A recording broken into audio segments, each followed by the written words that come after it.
A lavish wedding banquet was held at the residence of the elderly Lord Hao, who had taken a young woman named Shui as his concubine.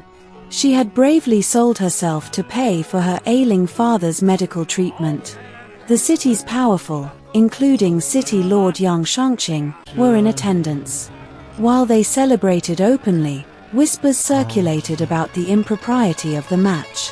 From the rooftop, a black-clad pipa player looked down with a sneer, despising such acts of arrogance and greed. He raised his pipa and began to play, and in moments, over 100 lives in the Hao residence were silenced. News of the massacre spread quickly, with storytellers vividly describing the mysterious black-clad pipa player and his deadly technique, the sonic execution. They recounted how over 100 people died without external wounds, only bleeding from their ears, a symptom reminiscent of the lost martial art. Rumors suggested the killer might be one of the disappeared disciples from the All-Seeing Tower, a renowned musical martial arts sect that fell 4 years prior. The leader of the Zhongyuan Sword League, Xiao Yangping, dispatched his chief disciple, Zhong Chuanji of Shanfeng Hall, to Yang County with a team to capture this menacing figure. Upon her arrival, Zhong Chuanji found City Lord Yang Shangqing's constables torturing a Shui, who was the sole survivor of the massacre. Lord Yang justified his actions by pointing out her unusual survival and his personal connection to the deceased Lord Hao. Zhong Chuanji, finding his reasoning absurd and his methods unlawful, immediately ordered a Shui's release and offered her water, emphasizing that the Zhongyuan Sword League upholds justice and would not wrongfully accuse anyone. A Shui recounted the terrifying night, describing a haunting pipa melody that left her weak and hazy, and then a profound, unsettling silence. She also recalled a vision of the black-clad pipa player who told her to memorize his face because they would meet again.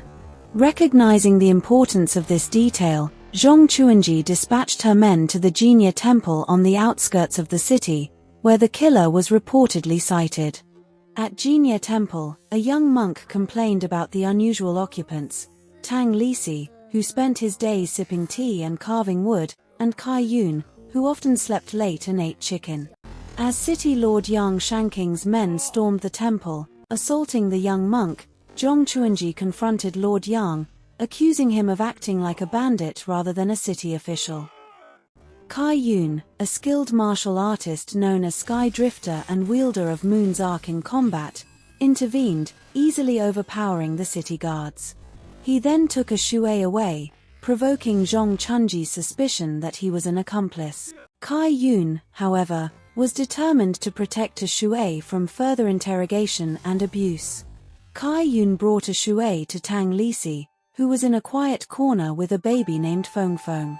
A Shui was stunned by Tang Lici's resemblance to the black-clad pipa player she had seen, yet his eyes held a gentle warmth, starkly different from the killer's murderous gaze.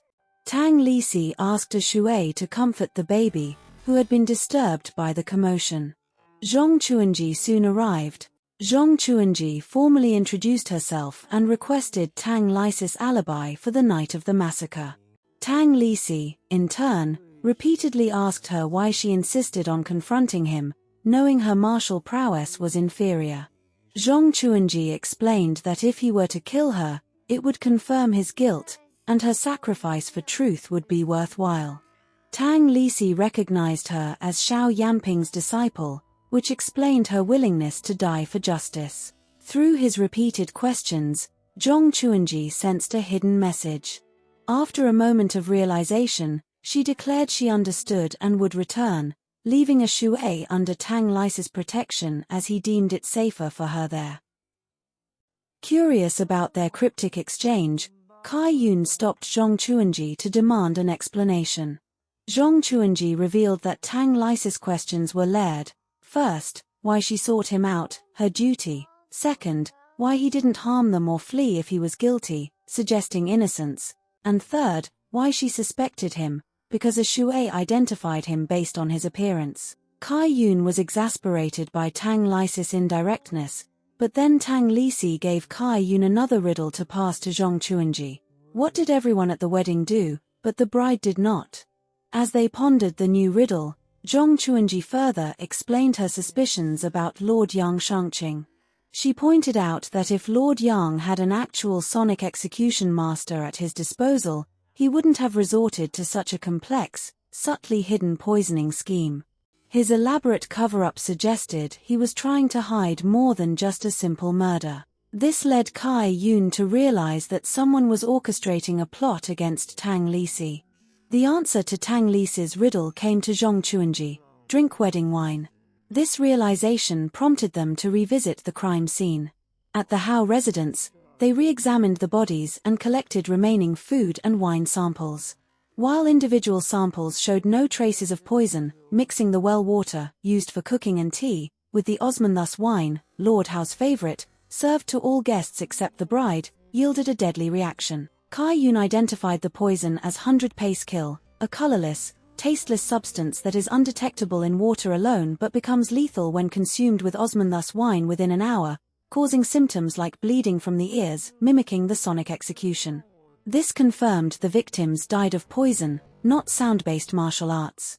Realizing they had been manipulated by Tang Lici to solve the mystery, Kai Yun and Zhong Chuanji swiftly moved to apprehend Lord Yang Shangqing. They found him frantically packing golden ingots with his servants, preparing to flee. Lord Yang ordered his men to attack, but Kai Yun swiftly subdued them. Under interrogation, Lord Yang confessed to poisoning the Hao household but vehemently denied framing Tang Lici. He revealed that after committing the poisoning, he was confronted by the black-clad peeper player who bore an uncanny resemblance to Tang Lici. This mysterious figure told him that the poisoned victims would have died a gruesome death, but he had played the peeper to grant them a peaceful end in a beautiful dream. The peeper player then ordered Lord Yang to lead the Zhongyuan Sword League to the ancient temple to find him, threatening Lord Yang's life if he failed. Lord Yang was told to memorize his face and identified this figure as Tang Lici. Meanwhile, Tang Lici was speaking with a Shui, who was playing with the baby, Feng Feng. A Shui, still reeling from her ordeal, tried to make sense of her role in the events. Tang Lici, observing her, concluded that she was merely a pawn, an opening move in a larger game. A Shui, in turn, questioned what role Tang Lici played if she was just a pawn. Zhong Chuanji then confronted Tang Lici about Lord Yang's confession. She noted that if the black-clad peeper player was truly his enemy and had framed him so elaborately, it was unusual for Tang Lici not to retaliate.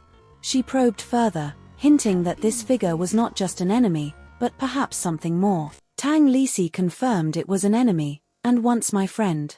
He then looked out, speaking, as if to his unseen adversary, "Why the hurry?